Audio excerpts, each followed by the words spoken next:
Hello and welcome to this TIOmarkets webinar on how to manage a trade. Before I begin, just a quick disclaimer that none of the following presentation represents investment advice and the historical examples used here are purely for demonstration purposes. So for all traders, new traders, experienced traders, small traders, big traders, portfolio managers, whoever they are, there are two questions that always need answering when trading.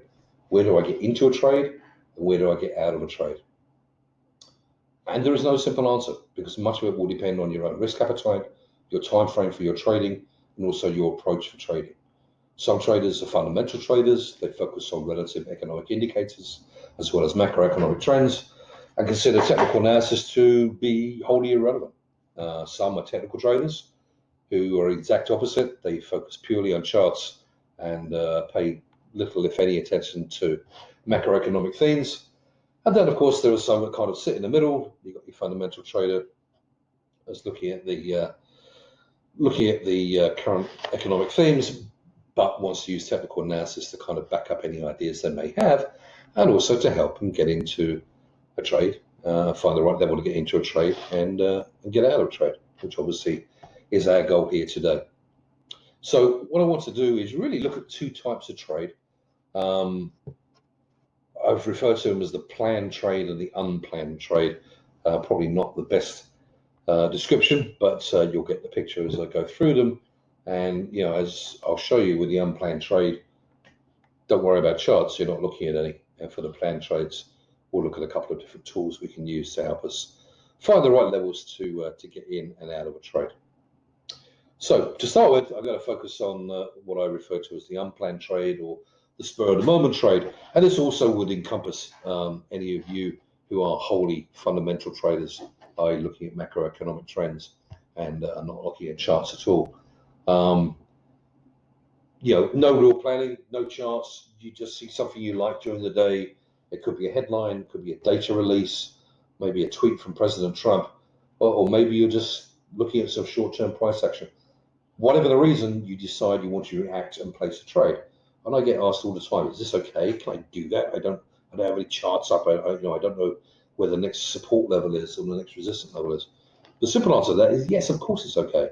We're traders. We're sitting there. We should be reacting to the market and things that we see. We should be able to react to opportunities if there's a chance there to go and make money out of something.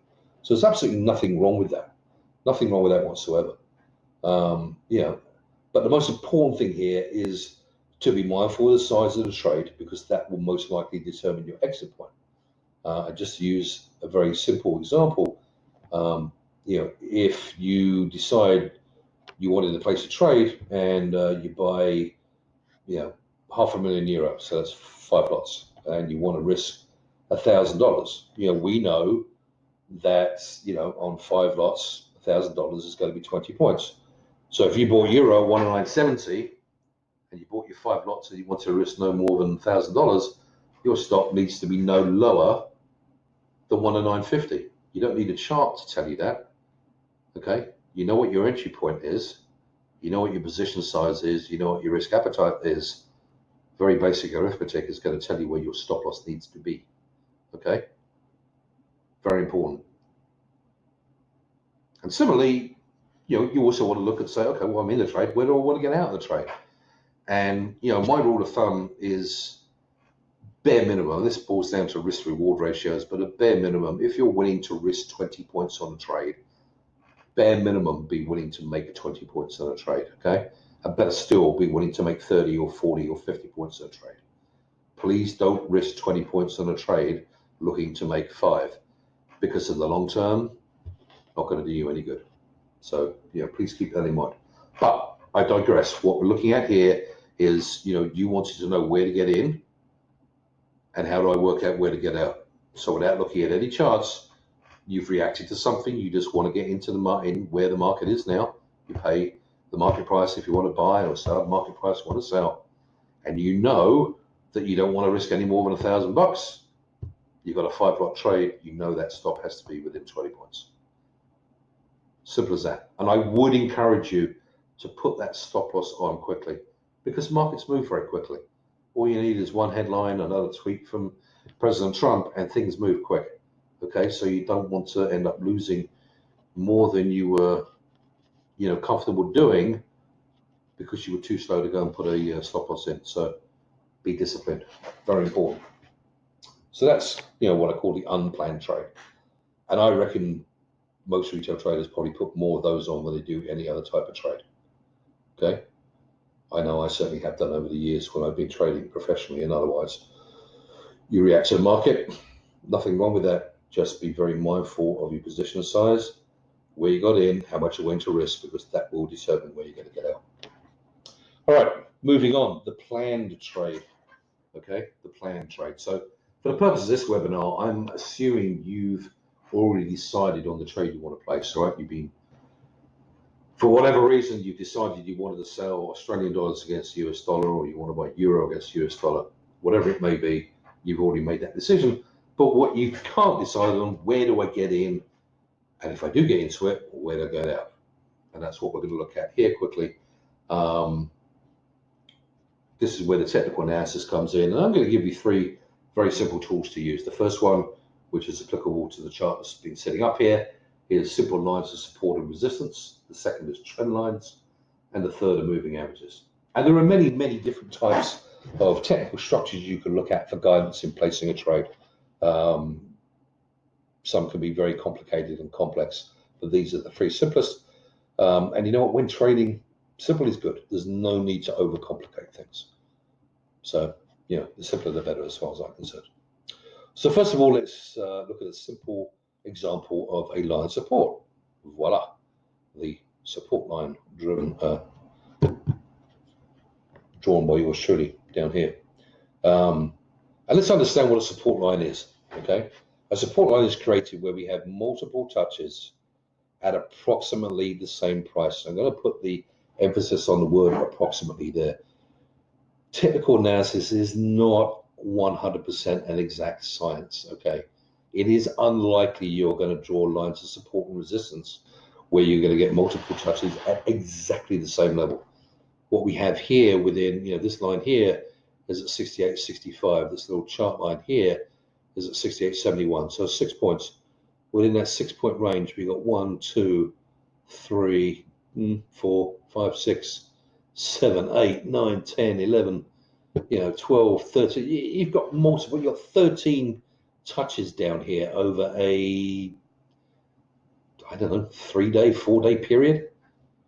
They're not all at the same level, but I mean, you can see there's a support there. It doesn't want to go down through it, does it? It doesn't all have to be at the same level. That's my point. And why is it created? Well, because buyers outweighed sellers. There were enough buying interest placed at this particular level to stop the price going any lower. Simple as that. So, as you can see from this chart, we've got our line here. I've drawn it at 0.68649, I guess. This is our line of support. If you were a buyer, you would look to buy ahead of this line somewhere and place a stop below the line. Obviously, your exact parameters will once again depend on where the market is and your risk appetite. And one thing to keep in mind with picking your levels, very important, don't think you're going to pick the absolute high and low. Don't try to get too cute with buying right on this line, because you may not get there. Okay, I always like to give orders some room, as technicals, they really work to an exact level. So as an example, we've got a support here, 68.65. So maybe when you've had a couple of touches here, you want to buy ahead of 68.80, which is sort of around here, and leave your stop not just below it, but maybe down here at 68.55, just to give it a little bit of room, because again, it's not exact science. And no one wants to miss out on getting into the trade. No one wants to get stopped out at a higher or low. So if you give it just a little bit of room, but remember, you've got to make sure your position size allows you to do that. Work within your parameters, okay? Then you should work. So again, enter above the line, stop below the line, and make sure your position size and potential loss fits within your own risk appetite. A line of resistance, exact opposite to a line of support. I haven't got one drawn here, but I guess you could almost kind of draw one here, I suppose, if you so chose. It's where supplies outstrip demand, stop the price from going any higher. If you decided you wanted to trade against that line of resistance, you would sell ahead of it, and you would leave a stop loss above it. Okay, very simple. Let's move on to trend lines. Trend lines. I'm going to bring up a trend line. I'm going to bring up a beautiful trend line. Look at that. That is a trend line. Trend lines are straight lines drawn at different price points to show either an uptrend or downtrend. Traders often use them in a very similar way to lines of support and resistance to both place and exit trades. And for the example I've used here, I have an hourly dollar-yen chart. As you can see from the diagonal line drawn, there is a strong uptrend from September the 4th up to September 12th, 13th. So good 8-9 days. And we've rallied from around 105.80 up to 107.80. So almost 200 points. As you can see, this line has been drawn with multiple touches along the way. Same as I said for the support line. Doesn't have to be exact. All these little touches here and here and here and here. These are very close. They're only within a couple of points of that line, so they do enhance that line. And this does have, we start off here, so that's 1, but we do get a firm touch here, 2, 3, 4. That's a strong trend line, very strong trend line. So that's how it's drawn. Again, doesn't have to be quite exact. So if you've been trading this time, you would use this line to place buy orders above the line somewhere, and you would use it to place a stop below the line somewhere. Okay, exactly the same way. We're just using it as a diagonal support line, if you like. And if you did get into a position here somewhere and you left your stop below the line, so let's just say you got in here, which is, let's just say this is 106.70 for sake of argument, and you left your stop down here at 106.45, but now the price starts to go up and you're long, you're happy about this, right? You got in at 106.70, but now it's at 107.40. Well, if you left a trailing stop, you can drag your stop loss up, maybe up to 107.10, and you're still in the trade as it keeps going up here, up towards 107.80, and now you've risen your stop up to 107, maybe up to 107.60. Now at this point here, you probably got stopped out, but you know what? You got in at 106.70, and you just got stopped out at 107.60. Not bad. You still made money, right? You picked up 90 points. Works well. So that's how to use a trend line. Now, obviously, there's an uptrend. If you had a downtrend, obviously it would be trending down, and you'd sell below the line and leave the stop above the line. Works exactly the same way. But it's just a line of support. But this would be an excellent way to show you how to place a trade and where effectively to place a stop. And the last tool I'm going to give you is a moving average. Now, moving averages I think probably tend to get used a little bit less than simple support and resistance lines and trend lines. But I wanted to bring it up for you anyway. And here we have an Australian dollar chart, a 1 hour Australian dollar chart, which I have a 200-hour weighted moving average on it. Okay.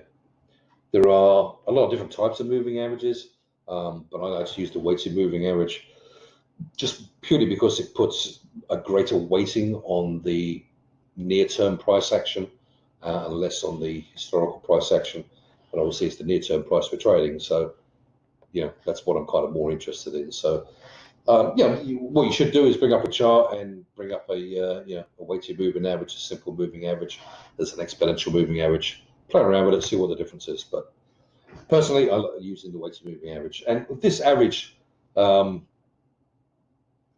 works on, you depending on your chart system, but the periods, if you like, are the 50-hour in this case. This is an hourly chart, so it's a 50-hour, 100-hour, and in this case a 200-hour moving average. And these obviously, you don't have to have hourly. You can bring it up by minutes, bring it up by days. You can bring it up by weeks if you so choose. But just obviously a 50-minute average is a lot more short term than say a 200-day average. So it's very important to look to the appropriate chart based on the time horizon for your trade. If you're looking to place a trade for an hour, don't go looking at a 200-day moving average. It's probably not going to help you.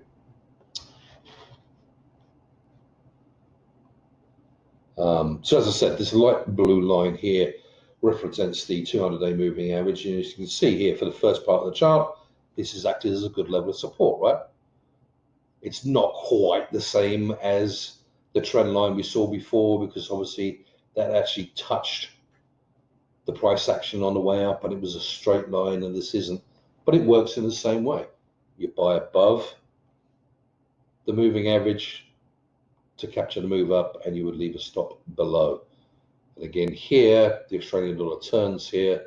It's up towards 68.90, 69 the figure, and turns, and then shortly thereafter, intuitively, the weighted moving average turns, and having been a line of support, now it becomes a line of resistance. And you can see all the way down here, you would sell below it and leave a stop above it, and you would be able to ride it all the way down, probably until today, until it actually did pop above there.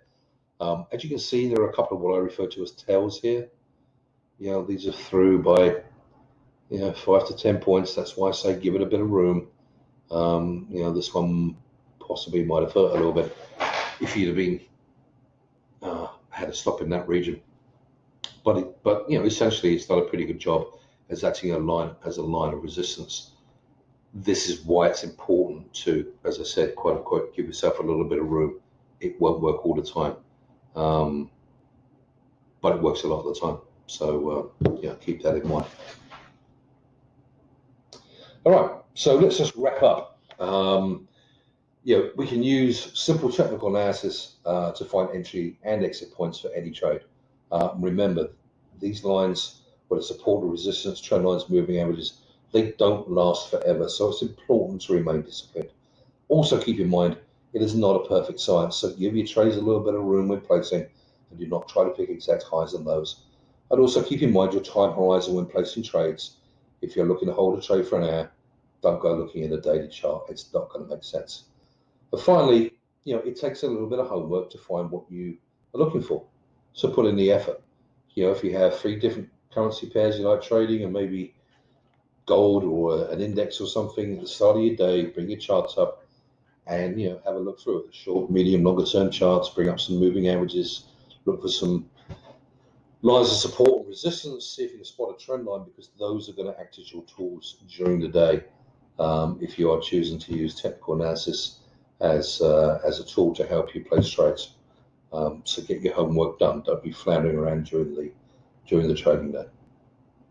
And with that, I hope you found this useful. If you have any questions, please do feel free to reach out to our support staff, and we will endeavour to get back to you as soon as we can do with an answer. We thank you for watching, and wish you all the very best of luck with your trading. Cheers.